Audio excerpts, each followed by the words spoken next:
selalu saya sampaikan ya, ketika kita menganalisa pasar itu selalu ada petunjuknya, selalu ada jejak yang ditinggalkan. Tidak mungkin tidak ada petunjuk sama sekali ya, asalkan kita betul-betul sabar dan mengikuti langkah demi langkah. Ketika kita mau menempatkan posisi entry kita, maka yang pertama kita lakukan adalah apa yang menjadi dasar kita untuk entry di situ. Selama belum ada petunjuk itu, maka kita bersabar dulu. Ya, toh juga bersabar itu tidak terlalu lama sebenarnya kalau kita menggunakan time frame yang lebih kecil ya. Mungkin kita bisa menggunakan time frame M15 atau M5 boleh saja, atau kita kombinasi M5 M15 ya. Yang tidak terlalu lambat dan tidak terlalu cepat tentu kita bisa gunakan M15. Setidaknya di M15 nanti ada petunjuk yang bisa kita dapatkan untuk menentukan titik entry kita. Contohnya begini ya, saya contohkan dulu yang kemarin ya. Lihat yang terdekat dari yang bergerak itu dilihat. Contohnya misalkan saat dia bergerak mulai turun, yang menjadi fokus perhatian kita adalah rentetan candle yang turun. Ini yang lebih panjang ya. Kita perhatikan rentetan candle yang turun ini dulu. Nah setelah itu di rentetan candle itu apa yang bisa kita dapatkan? Informasi apa yang kita dapatkan dari rentetan candle yang ada di sana? Saya melihat pergerakan merah ini masih cukup kuat ya, misalnya begini, masih sampai merah. Kemudian ada hijau kecil. Hijau ini kecil, belum ada kekuatan, sehingga minimal ada bayangan di dalam benak kita ini bisa jadi dia akan berbalik karena sudah mulai melemah ya dengan hadirnya hijau ini.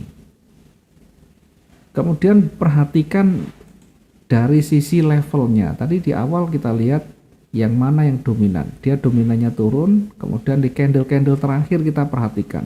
Selanjutnya jangan lupa kita lihat sisi sebelah kiri yang terdekat dari running itu ada di sini, yang ada di sini juga. Ini yang paling dekat dari runningnya. Di mana dua area ini tentu sangat berpengaruh menentukan nanti apakah mampu melewati atau tidak. Itu dulu yang banyak disentuh untuk sini. Kalau kita ambil yang di sini yang kecil tidak kena, maka kita ambil yang kena. Ini yang paling dekat dulu yang kita jadikan sebagai area untuk menguji. Nanti kalau dia lebih kuat ke bawah, baru kita gunakan yang lebih jauh, baru kita gunakan yang di sini.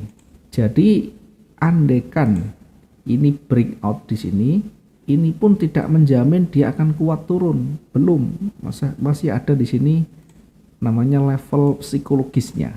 Ya, terendah di situ sempat menyentuh di 1936, kemudian berbalik. Jangan diabaikan ketika sudah terbentuk harga di situ, karena itu bisa menjadi area uji, bisa menjadi ketahanan ya, di mana di situ ditolak. Sehingga ketika mendekati itu bisa jadi nanti akan kembali memantul ke atas. Nah, sebelum masuk ke sini tentu ada yang lebih dekat. Lebih dekat itu tentu yang posisinya juga jarak naik turunnya lebih dekat sini. Dari sisi waktu tentu ini juga lebih dekat, update ya. Dari sini update-nya di sini. Maka kita uji dulu di sini. Nah, ketika tidak mampu dia melewati, maka perhatikan di candle-candle yang terakhir di sana. Kalau kita amati hijau, dia tebal kemudian jadi warna merah, berarti masih seimbang, datar lagi. Bodinya hijau dan bodinya merah itu hampir sama atau seimbang ya, kekuatan itu seimbang. Jadi kalau kita amati di sini ada dua candle merah dan hijau itu seimbang. Maka ini pun tidak bisa kita jadikan sebagai dasar untuk entry sell, juga masih belum kuat karena berada di level supportnya. Untuk kita entry buy ini sudah merahnya kembali tebal. Maka yang kita lakukan apa? Yang kita lakukan menunggu terbentuknya candle yang baru.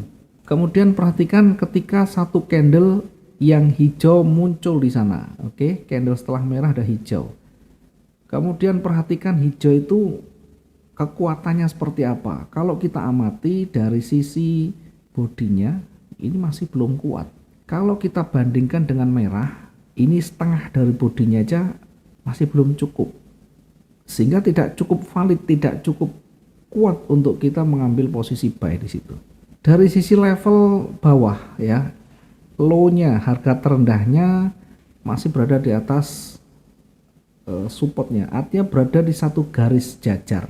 Itu artinya kembali ketika dia turun dia ditolak, kembali ketika turun ditolak, ketika turun ditolak, dan terbentuk hijau kecil ya. Hijau kecil ini menandakan perlawanan dari bullish setelah sebelumnya turun. Maka ketika sudah terbentuk hijau tetapi belum kuat, yang kita lakukan tentu bersabar lagi. Di awal kita sudah minimal menemukan petunjuk ini akan naik, sehingga tinggal menunggu konfirmasi berikutnya ya. Satu candle yang kalau kita gabung sudah bisa lebih dari setengah dari candle warna merah, minimal mengkonfirmasi kalau kita entry, sehingga kita bisa entry sesudah candle hijau berikutnya ya. Entry hijaunya itu setelah di sini. Oke, ini cara kita melihat. Kemudian dari high dan low-nya, dari body yang di atas merah, body yang di bawah merah, kita garis. Kemudian kalau belum ada titiknya, ini kita klik 2 kali. Kalau belum ada, klik 2 kali sampai ada titiknya. Titiknya itu apa? Menandakan titik yang di atas ini berarti di mana kita menempatkan harga yang kita tuju, kemudian di bawah harga rendah yang kita tuju, yang di tengah ini adalah harga pertengahan atau di sini adalah area koreksi. Setidaknya ketika kita mengambil posisi buy di sini, ya paling cepat kita bisa exitnya di kira-kira pertengahannya di sini. Ya sekitar 250 atau 25 pips ya, lebih sedikit. Kalau kita sepakat dengan itu, maka kita bisa exit lebih awal.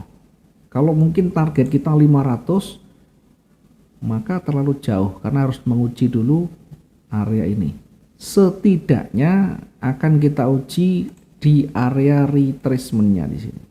Jadi setidaknya kita bisa menempatkan target selain di tengah itu juga bisa di area retracement di atas di sini. 1945 itu berada di 61,8%. Kalau kita hitung mungkin sekitar 600 ya. Sekitar 300 sorry ya, sekitar 33 sekian pips ya, 333. Kalau kita pengen lebih cepat maka exit di situ. Resikonya sekarang, nah resikonya di mana? Kalau kita sudah menempatkan targetnya, resiko kita juga bisa tempatkan di jarak yang sama atau kita naikkan sedikit. Oke. Yang penting bukan persis di levelnya, kita turunkan sedikit. Kita bisa menempatkan SL-nya di sini. Kalau kita memang sepakat dengan menggunakan TP dan SL-nya. Ini kita bisa dapatkan dengan waktu yang sangat cepat ya. Kalau kita ingin yang lebih jauh, tentu harus melewati area konsolidasi. Ini adalah area konsolidasi. Bahkan kita anggap ini masih berada di wilayah konsolidasinya sampai di sini ya. Ini masih konsolidasi. Tidak ada tren di sana.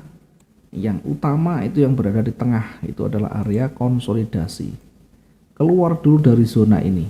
Ketika sudah mulai keluar dari zona itu, maka tentu akan lebih jauh dia akan bergerak. Saat kita manfaatkan peluang turun, peluang sell, itu juga bisa dengan mudah kita dapatkan ya, meskipun tidak terlalu jauh target kita ya.